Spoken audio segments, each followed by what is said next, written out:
Իսրայելի զինված ուժերը առևանգել են Գազա մարդասիրական օգնության շտապող Մադլին նավը։ Նավում եղել է 12 ակտիվիստ, այդ թվում շվեդ ակտիվիստ Գրետա Թունբերգը։ Նրանք հունիսի 2-ին էին Սիցիլիայից մեկնել։ Սա Գազա հասնելու Թունբերգի երկրորդ փորձն է։ Իսրայելի արտաքին գործերի նախարարությունը հրապարակել է տեսանյութ, որտեղ երևում է, ինչպես են իսրայելցի զինվորականները սնունդ և ջուր բաժանում նավի անձնակազմին։ Իսրայելի արտգործնախարարությունը նավն անվանել է «Սելֆի զբոսանավ», հայտարարել, որ բոլոր ուղևորներն ապահով են և շոուն ավարտված է։ Ավելի վաղ Իսրայելի արտաքին գործերի նախարարությունը քննադատել էր Գրետա Թունբերգի ուղևորությունը, այն համարելով մեդիա հնարք և հրամայել փոխել ուղղությունը։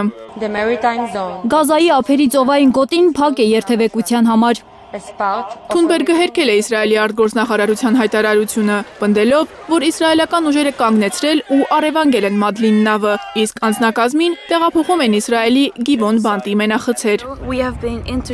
Մեզ բաց ծովում բռնել և առևանգել է Իսրայելի բանակը կամ Իսրայելին աջակցող ուժերը։ Ես կոչ եմ անում ընտանիքիս և ընկերներիս ճնշում գործադրել Շվեդիայի կառավարության վրա, մեզ հնարավորինս շուտ ազատ արձակելու համար։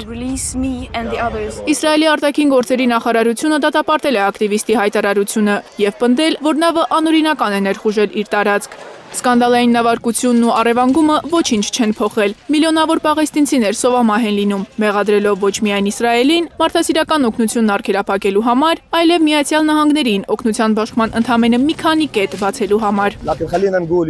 3 անգամ քայլել եմ 33 կիլոմետր և վերադարձել դատարկաձեռն։ Այսօր վերջապես ինչ-որ բան են տվել, այրան մեջ թաթախված մի հացի կտոր։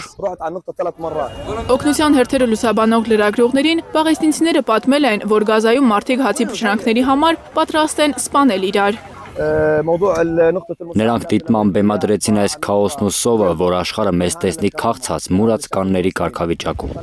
Պաղեստինի առողջապահության տվյալներով վերջին 1 օրում իսրայելական ավիահարվածներից զոհվել է 108 պաղեստինցի, վիրավորվել 393-ը, իսկ մարդասիրական օգնության հերթերում սպանվել են 42 պաղեստինցիներ։ Իսրայելի բանակը հարվածների պատասխանատվությունը չի ստանձնել։ Մարիամ Ամիրջանյան, Հարություն Մաթևոսյան, Հայլուրի համար։